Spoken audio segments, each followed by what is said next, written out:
इन दिनों दो मुल्क ऐसे हैं जिनके थिंक टैंक्स पाकिस्तान के बारे में बड़ी रिसर्च कर रहे हैं और उनकी रिपोर्ट्स अवेलेबल हैं, आप भी देख सकते हैं। मैंने 3 मुख्तलिफ इंडियन थिंक टैंक्स की रिपोर्ट्स देखी हैं। इंडियन थिंक टैंक्स ये कह रहे हैं कि खुदा न ख्वास्ता पाकिस्तान 2030 तक कायम नहीं रहेगा, टूट जाएगा। और इसी तरह एक अमेरिकी यूनिवर्सिटी के प्रोफेसर जो हैं उनका वो भी एक थिंक टैंक से उनका ताल्लुक है, उन्होंने थोड़े 3 साल और दे दिए। उन्होंने कहा नहीं 2030 में नहीं, या 2033 में टूटेगा। अब इसकी क्या वजह है?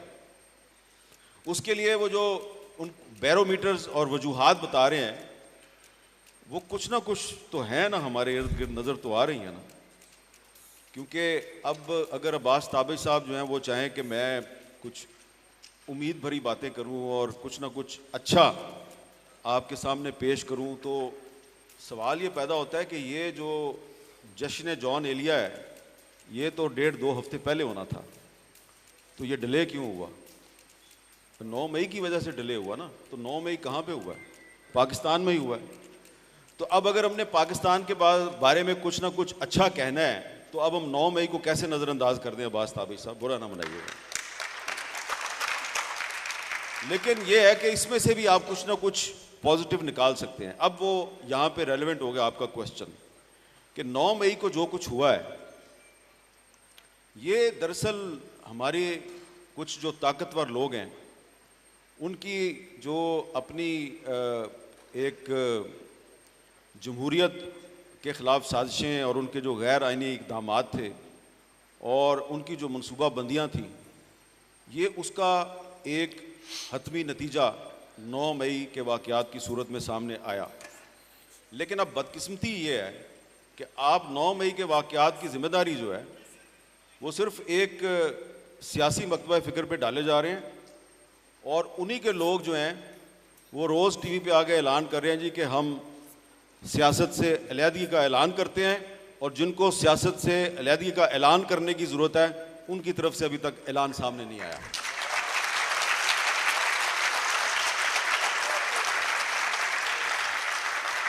हामिद मीर साहब, तो ये है सारे मसले की वजह कि पाकिस्तान के मसाइल की वजह यह है कि आइन और कानून की बालादस्ती नहीं है।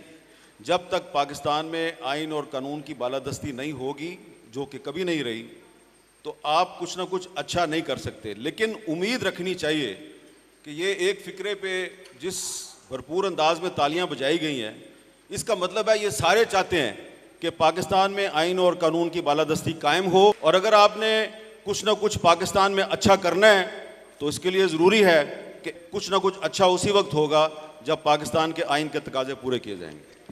बहुत शुक्रिया हामिद मीर साहब की गुफ्तगू आपने सुनी।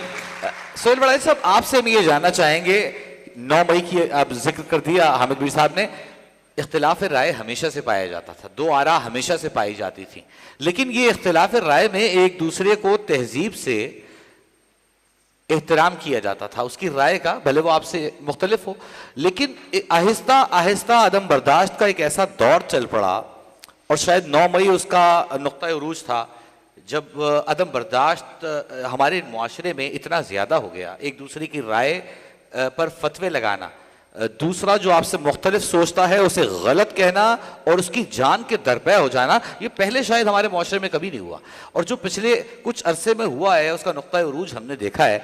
आपको लगता है कि अगर हम चाहते हैं कि इस नागहा को टाल दें, इस नागहानी को, कुछ नागहा होने को है, इसको टाल दें, तो क्या हमें बर्दाश्त पैदा करने की ज़रूरत है? और क्या हमारे शायर, क्या हमारे अदीब, क्या हमारे कलमकार, क्या हमारे कॉलमिस्ट इस सिलसिले में मुआशरे में वो बर्दाश्त पैदा करने की, वो तहम्मुल पैदा करने की, वो रवादारी पैदा करने की जस्तजू कर रहे हैं? क्या कोई कुछ बेहतर हो सकता है, इस नागहानी को टाला जा सकता है? बहुत शुक्रिया जी। मेरा ख्याल है कि हामिद मीर साहब ने बिल्कुल ठीक कहा है। असल जो पाकिस्तान के अंदर मुत्तफिक चीज़ है, जिस पर सबका इत्तफाक है, वो अगर कायद-ए-आज़म मोहम्मद अली जिन्ना के बाद कोई दूसरी चीज़ है तो वो आइन है, और आइन ही मसाइल का हल है। तो अल्टीमेटली बुनियादी मसले का हल तो आइन ही है, आइन से रूगर्दानी नहीं होनी चाहिए। लेकिन अब इस मसले का क्या हल करें कि अगर आइन के तहत ही बनी गई जो सुप्रीम कोर्ट है उसके दो हिस्से हो जाएं और दोनों जो है वो अलग अलग सोचें और दोनों के पास बड़े वैलिड पॉइंट्स हों, तो अब हम जैसे आइन पसंद और हम जैसे लोग जो सुप्रीम कोर्ट की हुक्मरानी चाहते हैं वो क्या करें?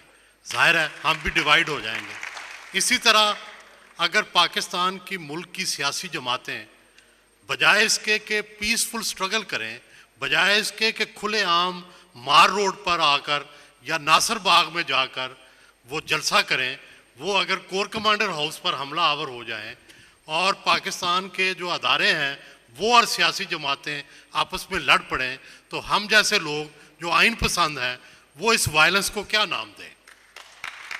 तो प्रॉब्लम ये है कि हम ऐसे मसाइल में घिरे हुए हैं कि पाकिस्तान में कहते हैं कि दुनिया में ये है कि दुनिया सबक सीखती रही है, हर वाक़े से दुनिया ने सबक सीखा है और दोबारा वैसा वाक़या नहीं होने दिया।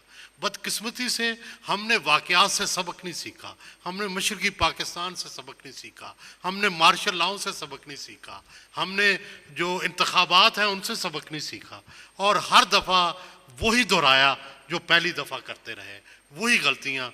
आप देखें 71 के इलेक्शन के रिजल्ट्स नहीं माने गए, अवामी लीग जो थी वो सबसे पॉपुलर पार्टी थी, नहीं उसको इक़्तिदार दिया, बल्कि 1.5 साल पीपल्स पार्टी को भी इक़्तिदार नहीं दिया और जब दिया तो GHQ के अंदर जाकर भुट्टो को चीफ मार्शल एडमिनिस्ट्रेटर की हैसियत से जो है इंतकाल इक़्तिदार हुआ, एज वज़ीर आज़म नहीं उन्हें उस वक्त बनाया गया। तो इसी तरह आप देखें पाकिस्तान की तारीख के मार्शल लॉ आया पहला तो सारे अखबारात के एडिटोरियल दूसरे दिन ये थे कि जी पाकिस्तान बचा लिया गया।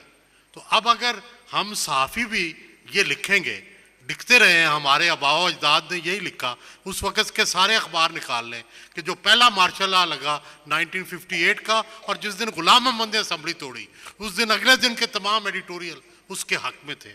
तो जब ये किरदार होगा, जब अदलिया का ये किरदार होगा कि जस्टिस मुनीर से लेके जस्टिस साकब निसार तक सियासतदानों को ही मुर्द इल्ज़ाम ठहराएंगे और सियासतदानों को ही नाअहल करार देंगे और असम्बलियों को बहाल करने की बजाय कालअदम करार देंगे, तो उस वक़्त आप क्या तवक्को करेंगे कि जिनसे तवक्को है वही पूरी नहीं हो रही। इसी तरह फ़ौज का आप किरदार देख लें कि फ़ौज ने बजाय अपने आइनी किरदार के हमेशा उस किरदार को अपनाया है कि जो कि गैर आइनी किरदार है, हमेशा मुदाखलत की है और पाकिस्तान में किसी सियासतदान को सियासत नहीं करने दी, किसी को हुकूमत नहीं चलने दी। तो ये इस सारे का ये नतीजा है जो आप सूरत हाल है।